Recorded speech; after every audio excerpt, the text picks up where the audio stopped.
strange things happening. My neighbors were frantically moving out. What on earth was going on? My husband and I approached them curiously and tried to find out what was happening. But when the neighbors saw us, they fled as if they had seen a ghost. They sped away in their car, seemingly afraid that we would catch up with them. We walked out onto the main road in confusion, only to find it filled with cars. They were fleeing as if a plague had struck.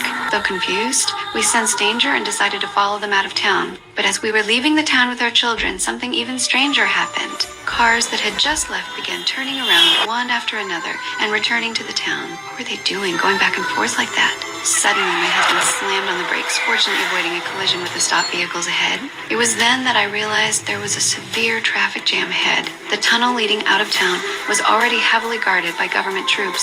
Helicopters circled overhead, urging residents to return home and wait for rescue. I sensed that something terrible was happening. While some residents had returned following instructions, we remained in a state of uncertainty.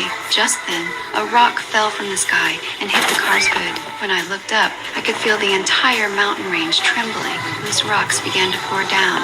Suddenly, fighter jets screeched overhead, causing even greater panic among the residents. I don't know why these military planes appeared in the quiet town. Without any warning, the planes dropped countless incendiary bombs on our homes. The entire residential area was instantly engulfed in flames. If we didn't escape in time, we would have been reduced to ashes. This scares me more and more. In the chaos, I realized that the two fighter jets were turning around and heading toward the crowd. This sparked a primal instinct for survival, and people began fleeing in all directions. After quick thinking, I took my husband and children away from the chaos and climbed a nearby hill. As we fled, a bomb was dropped into the crowd below. I had to speed up our escape. Soon, we found an underground shelter in an old school on the hill.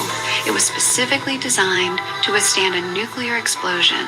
We quickly pried open the sealed hatch, climbed down the ladder, and entered the darkness. Just as the hatch closed, a bomb exploded directly above my head. This was my first close encounter with the power of a bomb. Fortunately, the shelter was sturdy enough to protect our family from harm.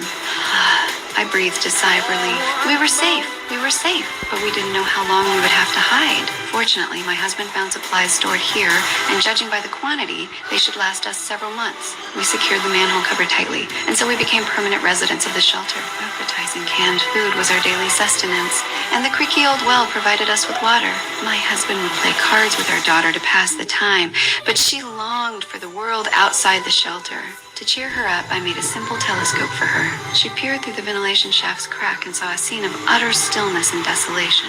It seemed that only the three of us were left in the world. From then on, my daughter completely gave up the idea of going outside. Every day, she would use a knife to carve a mark on the wall until the entire wall was covered. But one day, when I first